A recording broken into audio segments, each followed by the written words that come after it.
Dr. Brent, Mr. Pennock, Dr. Baldwin, Mrs. Murray, Mrs. Marithani, Board of Directors, faculty, family, friends, and fellow graduates. Good afternoon. I would like to begin my address today with this thought, that there is nothing more liberating than thinking for yourself.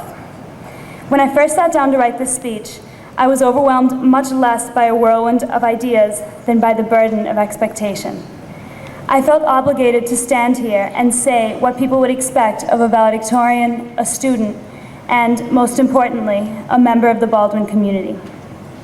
After a long while, though, I realized that the most I can do today is to convey honestly and sincerely my own reflections on the past and future, and hope that these reflections will, in some way, resonate with you.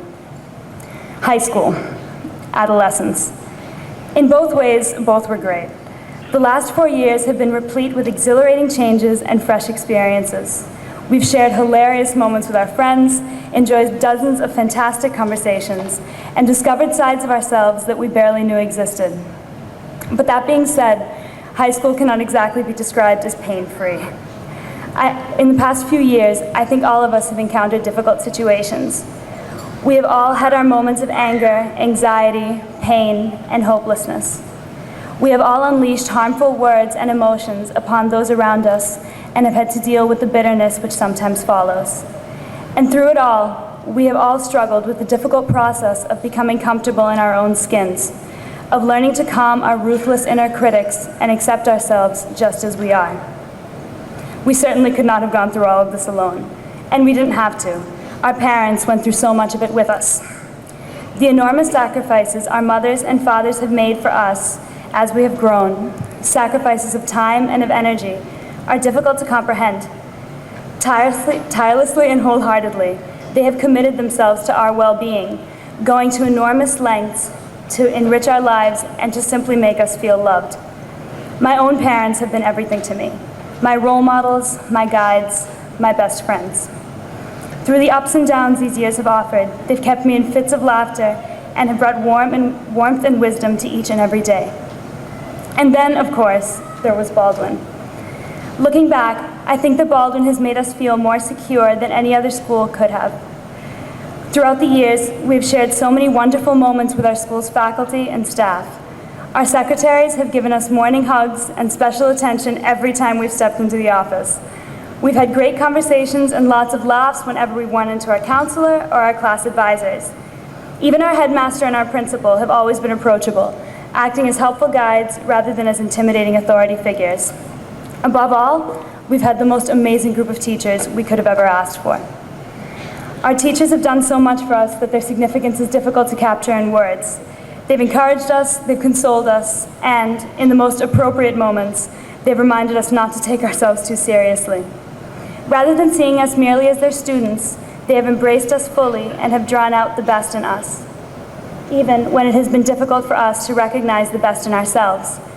Instead of overemphasizing the value of grades and scores, they have inspired us to pursue knowledge for its own sake, using it to make informed decisions about ourselves and our treatment of others. Our music and art teachers have fueled our creativity, often uncovering talents we did not know we possessed. And on the field, our athletic coaches and PE teachers have fostered both individual excellence and team spirit, although, in my case, I don't think they really had much to work with.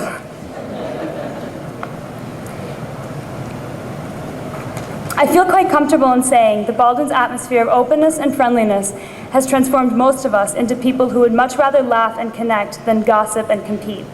And thus, when I think of my classmates, many warm associations come to mind. Over the years, I've come to recognize the individuality of each member of our class. Some are good-natured and considerate, while others are honest and enthusiastic. Some are tremendous listeners, while others are tremendous talkers. Some are responsible and dedicated, while others are creative and free-thinking.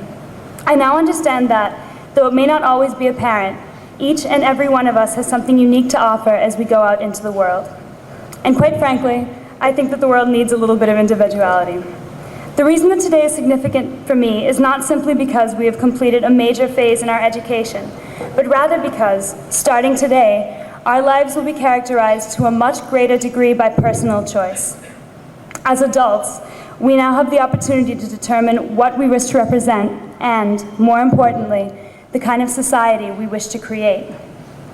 In a world plagued by anger and by greed, a world where needless violence and suffering is all too often ignored and allowed to continue, I think that those who have truly made a difference are those who have had the courage to think creatively and independently.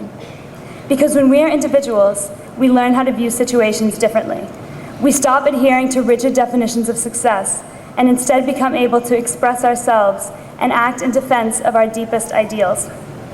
No matter what our circumstances, we can establish a creative equation with our circumstances, and therefore find tremendous meaning in the smallest of encounters. Gradually, we become capable of understanding that nothing is lost when we fail to conform, and that by speaking our minds and opening our hearts, we truly do have everything to gain.